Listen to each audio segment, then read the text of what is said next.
দার্জিলিং লোকসভা কেন্দ্রের তৃণমূল প্রার্থী গোপাল লামার সমর্থনে হাট মিছিল করল তৃণমূল। রবিবার চোপড়ার ঘিরনিগাঁও গ্রাম পঞ্চায়েতের তলুয়া হাটে মিছিল করা হয়। মিছিলটি পুরো হাট পরিক্রমা করার পর পথসভা করা হয়। এদিনের মিছিলে উপস্থিত ছিলেন তৃণমূলের ব্লক সহসভাপতি ফজলুল হক, শিক্ষা সেলের ব্লক সভাপতি মন্তাজুল ইসলাম, যুগ্ম অঞ্চল সভাপতি জাকির হোসেন সহ আরও অনেকে।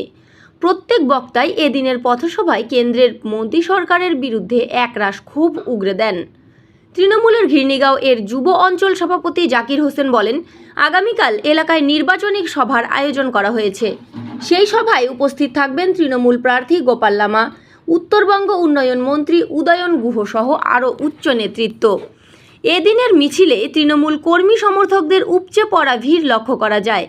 নেতৃত্বদের দাবি, ঘিরনিগাঁও অঞ্চল থেকে প্রায় 15,000 ভোট লিড দেওয়ার লক্ষ্যমাত্রা নিয়ে এলাকায় জোর কদমে প্রচার শুরু করা হয়েছে।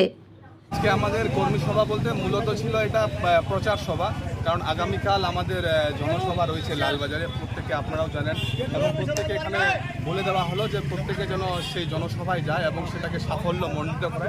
এবং একটা আমরা বার্তাও দিলাম এর মাধ্যমে যে প্রত্যেকে যেতে যেতে একটা বার্তা নিয়ে যাবেন যে একদিন এই বিজেপি রামধনু জোটকে দিল্লি থেকে বিদায় দিন, এই সংকল্পকে নিয়ে সবাই কালকে জনসভায় যোগদান করতে চলেছে।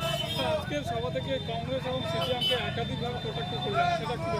কটাক্ষ এটা বলা ভুল হবে, কটাক্ষ করিনি তো কখনো। এটা বাস্তব কাহিনী বলেছি যে 34 বছর ওদের অপশাসনের কাহিনী।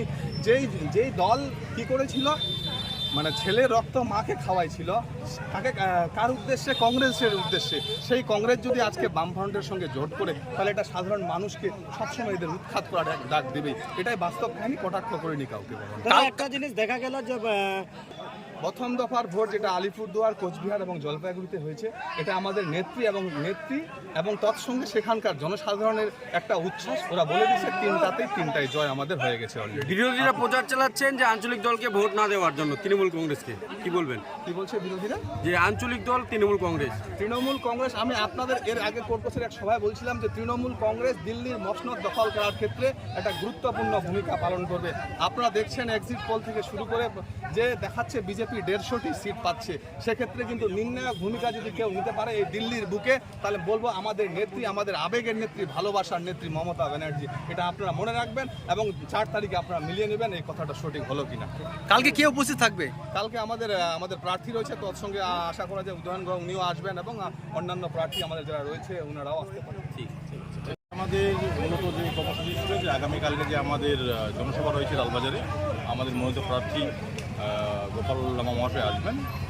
ওনার সমর্থনে আমাদের এই বিধানসভা এবং আমাদের যে গ্রাম থেকে হাজারে মানুষ কালকে পৌঁছাবে এবং আমাদের জনসভা সফল হবে।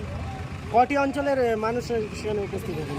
মানে 3টি অঞ্চলের মানুষ হবে, যেখানে আমাদের ঘিরনিগাঁও রয়েছে, রাস্তারা এবং আমাদের 2 নম্বর জমায়েত কোথায় হবে? জনসভাটা কোথায়? জনসভাটা ওখানে যে পাবলিক স্কুল আছে, পাবলিক স্কুলের পিছনে আমাদের জনসভাটা জন্য সব রেডি করা হয়েছে।